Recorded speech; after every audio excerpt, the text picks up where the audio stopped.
love Lucy.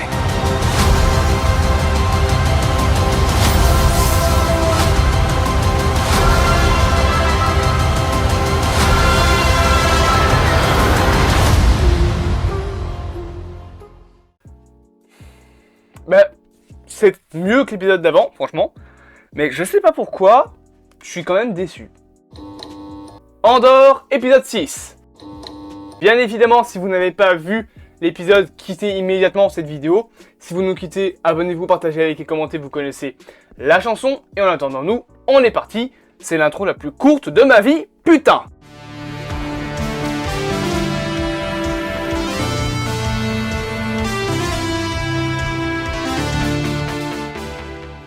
Salut à tous amoureux transits du cinéma, j'ai carrément oublié de vous dire bonjour. On va parler d'Andor. Alors, je suis déçu. Je sais pas pourquoi. Alors, c'est même pas pour les mêmes raisons que l'épisode 5, parce que l'épisode 5, il y avait des raisons auxquelles j'étais déçu, vraiment.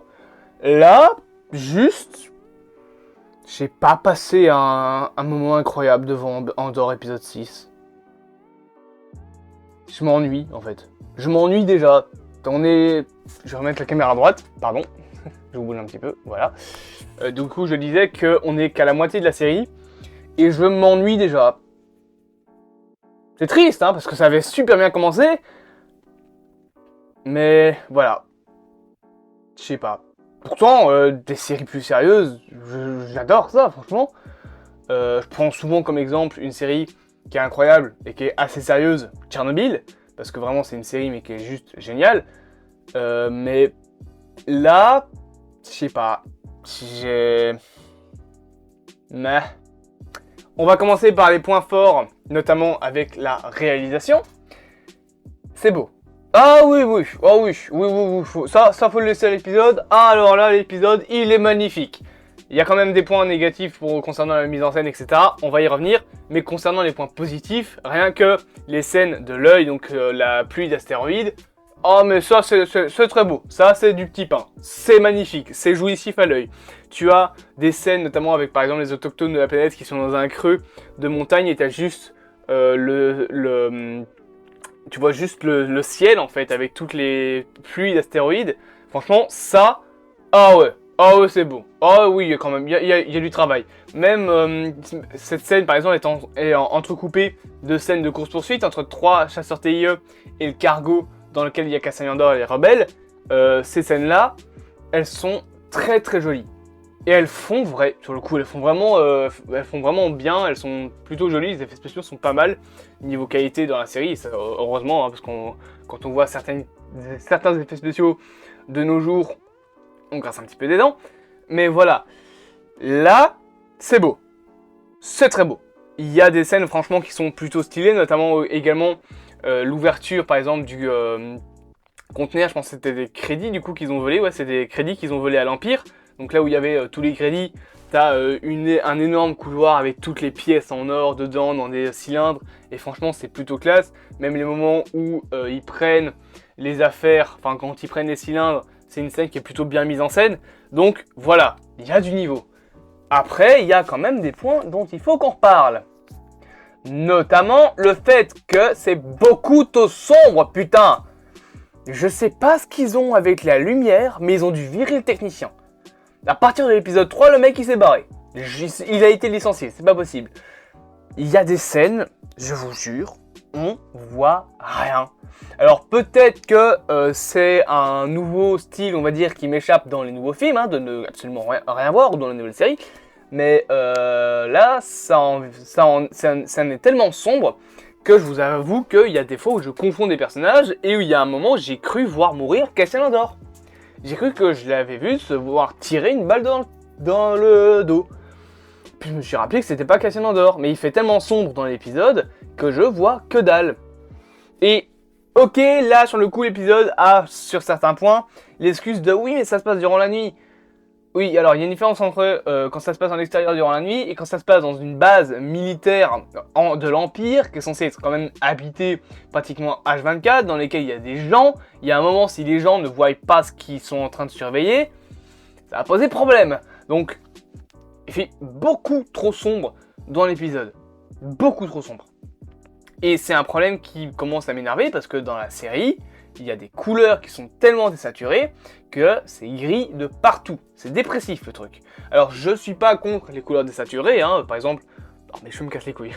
Dans Walking Dead par exemple, c'est désaturé, mais c'est joli. Là, c'est désaturé, mais c'est pas beau. Parce que en fait le problème c'est que c'est tellement désaturé que tu vois plus rien. Il y a des scènes, par exemple dans l'épisode 5 ou l'épisode 4 quand t'as le chasseur Teyeux qui passe au-dessus d'une montagne, ça aurait pu être un putain un plan incroyable, mais il y a tellement peu de couleurs qu'en fait c'est une photo noir et blanc, avec un peu de vert. Et donc voilà, ça c'est l'énorme problème que j'ai avec la série, c'est beaucoup trop désaturé, même si dans l'épisode là franchement sur le coup ouais, il y a des thèmes, enfin il y a des points qui sont jolis, il y a des images qui sont très très stylées, et je peux pas enlever ça à la série que là-dessus ils ont fait des efforts. Et concernant la mise en scène, autre chose qu'il y a à dire, les scènes de combat sont bien mises en scène. Sur le coup, il y a par exemple les scènes de course-poursuite, comme j'ai dit, avec le cargo et les 3 chasseurs Teyeux, ça c'est plutôt cool. Même les scènes de fusillade dans la base impériale, tout ça c'est plutôt joli, c'est plutôt intéressant. Après, c'est assez générique, hein. Il n'y a pas beaucoup de prise de risque, il y en a, mais voilà, c'est plutôt stylé. Concernant les musiques maintenant, et après on passera aux personnages et potentiellement à essayer d'expliquer pourquoi l'épisode me déçoit. C'est mieux que l'épisode 5, parce qu'il y a de la musique déjà pour commencer. Mais c'est générique et ça accompagne bien l'épisode sans plus. Après bon, je peux comprendre que tout le monde n'est pas John Williams, hein, mais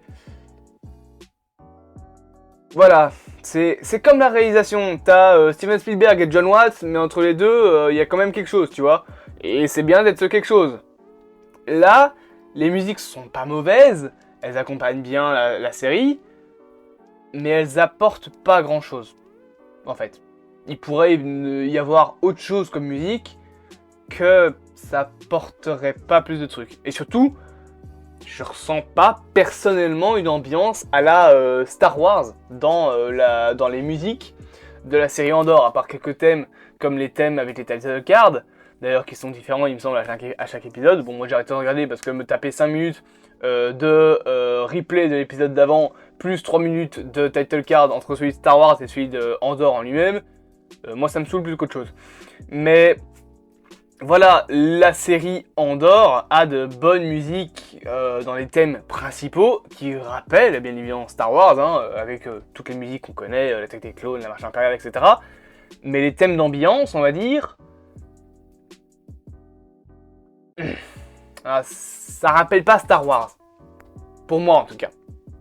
Voilà, chacun son avis, et pour moi, je vois pas Star Wars. Là je vois série de SF lambda. Pourtant, c'est possible de faire des musiques d'ambiance qui rappellent l'univers. Je lui jette des fleurs à chaque vidéo, mais Dr. Strange in the Multiverse of Madness a des musiques qui rappellent énormément les musiques les thèmes en fait Marvel. Rien que le thème dans la scène où t'as les Illuminati qui arrivent, quand t'as, je sais pas moi, Black Bolt, Captain Britain, donc Captain Carter, la Captain Marvel dans l'univers alternatif et Mr. Fantastic de John Krasinski qui arrive, le thème, il est là 5 secondes, mais c'est un thème les gros pas de caisse, tout le bazar, c'est un thème qui te rentre dans la tête, qui est une musique vraiment super cool, et les musiques d'ambiance du film rappellent ce côté déjà de la sorcière rouge, de Sam Raimi, Evil Dead, tout bazar, et également le côté super héroïque, un petit peu sur les bords anti-héros de Doctor Strange. Je dis sur les bords anti-héros parce que il fait le bien, mais parfois c'est un gros égoïste. Donc, est-ce qu'on peut vraiment appeler ça un héros? On va dire que c'est pas Superman le mec, hein. Mais voilà, c'est possible de faire des musiques d'ambiance qui sont en rapport avec ce que tu racontes, et surtout en rapport avec l'univers dans lequel tu es. J'ai pas ça avec les séries, avec la série Andor. Les musiques accompagnent bien la série, mais est-ce que c'est vraiment des musiques qui font Star Wars? Pas pour moi. Concernant les personnages, il y a des choses plus intéressantes. Il y a des choses plus intéressantes parce que l'épisode 5 c'était du développement de personnages, mais pour moi il était pas assez poussé. C'était pas assez... voilà. C'était la préparation pour le combat qu'il y a eu dans l'épisode 5. Mais si tu veux développer de petits personnages, tu le fais pas aussi peu, tu le fais à fond. Là, par exemple, il y a du développement de personnages, mais du coup qui a quelques problèmes à cause de l'épisode 5. Par exemple, l'épisode 5, on te présente des personnages tout bazar, etc. Comme c'est Sétif, je pense qu'il s'appelle. Mais en gros, le mec qui va vouloir trahir les rebelles, mais ce mec-là, au début, je comprenais pas pourquoi il s'était retourné. Hein.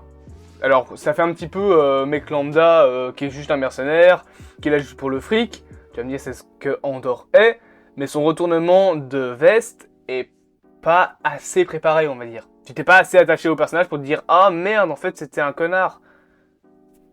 Tout simplement. Alors qu'il y a des gens, dans d'autres films ou dans d'autres séries, ça prépare assez bien grâce au développement de personnages, et viens pas me dire que dans une série, t'as vachement moins de temps que dans un film, pour développer tes personnages, hein, parce que sinon je te colle 3 baffes dans la gueule.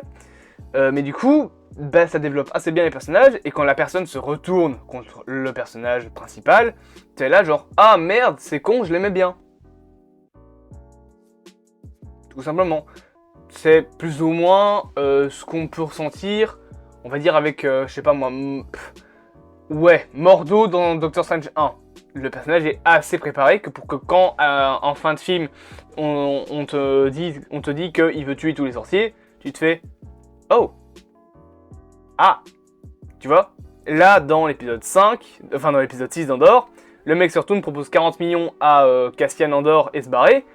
Tu fais ah, ok, bah casse-toi. Le problème, c'est que voilà, les développements de personnages sont bien dans l'épisode 6, mais sont amputés de quelques problèmes à cause, enfin non, justement, ont quelques problèmes à cause de l'épisode 5 qui n'a pas assez développé les personnages, qui n'a pas assez créé de liens. Et on a toujours eu le vol, enfin le doute qui planait autour de tous les personnages, qui est logique dans une rébellion, parce que personne ne se connaît vraiment. Mais instaurer un lien, on va dire, amical, aurait permis de toucher plus le spectateur quand ce personnage se retourne contre la rébellion. Même chose avec Cassian Andor. Cassian Andor se retourne contre la rébellion, il dit voilà, moi juste je veux mon fric et je me casse. Là, dans l'épisode 6, ça le fait juste passer pour un connard, hein. Ça fait pas passer pour le héros qui sait pas vraiment où est sa place, non, ça fait juste passer pour le plus gros des fils de pute de la galaxie. Hein. C'est terrible. Donc voilà, est-ce que c'est bien développé? Oui, mieux que dans l'épisode 5. Après, malheureusement, ça manque encore de quelques trucs, et voilà, il y a quand même quelques menus détails qui auraient pu être réglés, qui auraient été beaucoup mieux. Je pense que c'est surtout un des points qui fait que j'ai été déçu par l'épisode 6, parce que, ben oui, j'ai été malgré tout déçu. Il y a beaucoup plus de points positifs à dire, mais en fait, je me suis vachement ennuyé.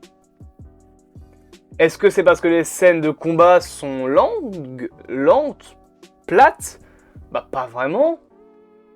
Elles sont, on va dire, génériques, mais sont pas mauvaises. Mais voilà, je me suis un petit peu ennuyé. Est-ce que c'est de la faute du montage, potentiellement, qui nous montre plusieurs points de vue au fil de l'épisode, mais sans vraiment, entre guillemets, de grosse cohérence entre chaque point de vue? Peut-être. Mais voilà, j'ai été déçu par l'épisode 6, qui n'est pas mauvais en soi. Je comprends que les fans, hardcore ou pas de Star Wars, vont l'adorer.